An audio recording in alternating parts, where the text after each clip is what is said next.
How do I find a new job? How can I make a career change? And the biggest question of all, can I really find a career that I love? Hey, my name is Jen Smith, and I believe career success doesn't have to be at the expense of living a radiantly happy and healthy lifestyle. As a former HR leader and recruiter turned career coach, I get what companies are looking for when hiring top talent. What that means for you is an unmatched combination of insider knowledge and the best kept secrets about making heart-based career changes and navigating the ups and downs of job searching in today's world of work. Whether you're a recent graduate navigating the job market for the first time or a seasoned professional ready for a career change, this show is for you. So grab your coffee or your kombucha, pull up a seat, and get ready to be challenged and inspired to move beyond your self-doubt and take the right next steps towards landing a career you love. Because you deserve a long, radiantly happy and healthy career. This is the Flourish Careers podcast. Welcome back to the Flourish Careers podcast. I'm your host, Jen Smith, and I'm excited to be back for another segment of 5 Minutes to Flourish, a special summer series dedicated to helping you flourish in your work and well-being, all in just 5 minutes or less. Today, we are kicking off a special 3-part series dedicated to my fellow introverts. Big shout out to Jessica for this fantastic idea. In this series, we're going to explore how introverts can leverage their unique strengths to flourish in their careers. So I'll cover practical strategies, real-life examples, and insights to help you navigate our ever-changing world of work more confidently. In today's episode, we're going to focus on interview tips tailored for introverts. So let's get to it. First, prepare your interview day and consider your entire schedule. It's a good idea to avoid scheduling back-to-back meetings or any type of activity that's going to drain your energy. You might consider minimizing social interactions before and after the interview to help you conserve energy. Personally, I like to avoid scheduling back-to-back meetings anyways, but if I had an interview, I would try to at least block off a half a day and make sure that I'm spending time in a calm environment in order to stay relaxed and focused. If you're currently working while you're interviewing, if it's possible, I recommend taking the day off of work. This will help you avoid any added stress and really give yourself time to prepare and reflect. Now, let's discuss how to navigate small talk. It's inevitable. It'll happen during an interview.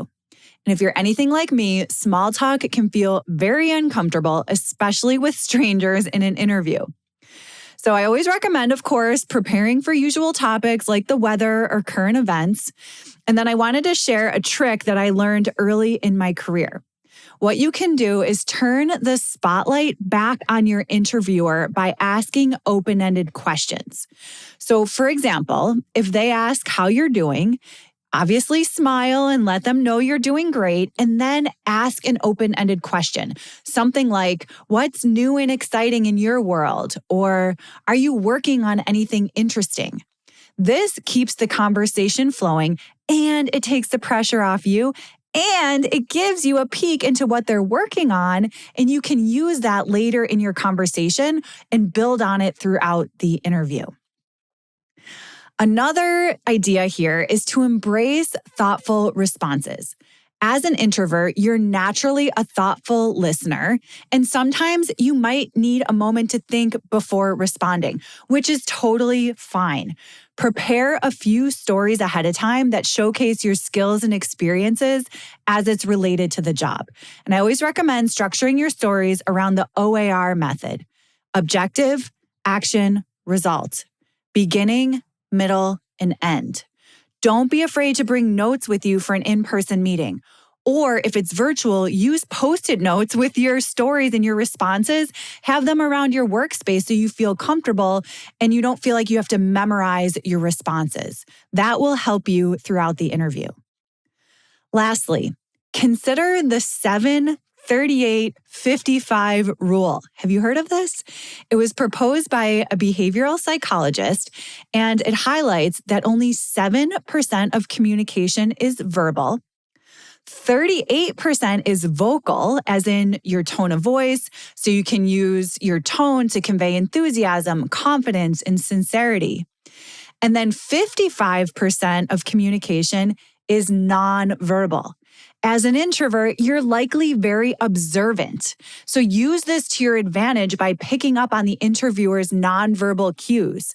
Are they leaning forward and smiling and nodding? Those are signs that they're engaged and interested. If they seem distracted or disinterested, you might need to adjust your approach or perhaps ask a question to re-engage them. So you can focus on these aspects and make a strong, positive impression during your interview. And remember that nonverbal cues often speak louder than words. Your ability to convey confidence and enthusiasm through your body language, your tone of voice can really impact how your message is received. So focusing on your own nonverbal communication by maintaining good posture, making eye contact, using appropriate hand gestures, and smiling when appropriate. So as we wrap up, let's quickly review the key points from today's discussion. To recap, prepare for your interview day and consider your entire schedule to maintain your energy. Navigate small talk by turning the spotlight back on your interviewer, asking open-ended questions. Embrace thoughtful responses, prep your story, and bring notes if necessary. And lastly, use your observation skills to your advantage. Pay attention to those nonverbal communications. That's it for today. Remember, interviews are a chance to showcase your unique strengths. And by preparing thoughtfully and embracing your introversion superpower, you can excel in all of your interviews. Thank you so much for tuning in. And join me next week as I continue this series with more guidance and suggestions for introverts. I'll talk to you next time.